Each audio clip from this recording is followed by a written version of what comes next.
لا لا، خلوه يسولف لك سالفته وقصيدته باللهجة العراقية عن أهله بالعراق.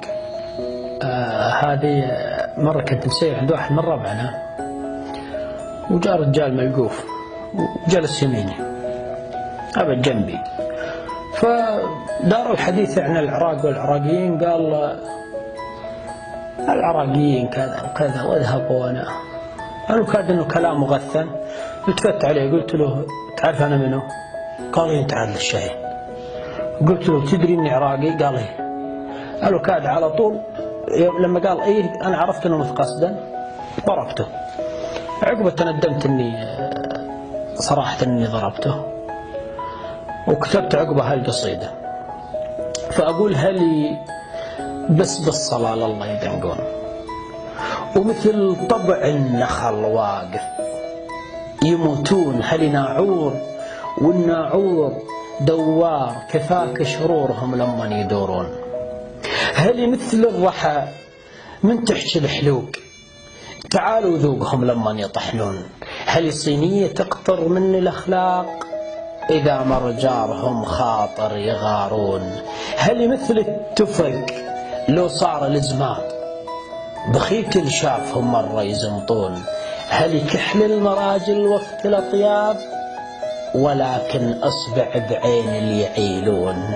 هل غيمة كرم ما مرت بقاع إلا وبللت رجل يطلبون. هل ديوان والديوان مفروش كرامة وطيب للناس اللي يشرفون. هل مثل الشموس التضوي الكون من تصير ظلمة للي يضوون. هل فنجان عزة ورافع الراس جميع أدلالكم لأهلي يدنقون. هل كلمة مضيف تهزهز الزيج مو كلمة تمر على ما يسمعون. هل جمعوا تعبهم لجل الضيوف وحطوه بجدرهم من يطبخون.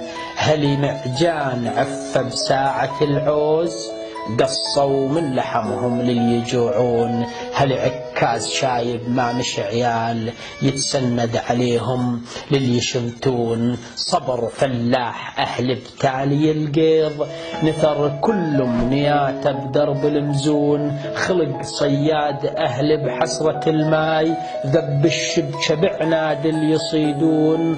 طبع دستان أهل وتو تموز مد ظلال بدروب اللي يتيهون. هل لبسوا حزن من دور القمار أو من صدر الأرامل رضعة وشجون. هل شاجور غير معبي أخلاق ولكن كلمة تذبح من يثورون. هل محراب غير بشح الرجال جميع أهل الشرف عندهم يصلون. سلامتكم.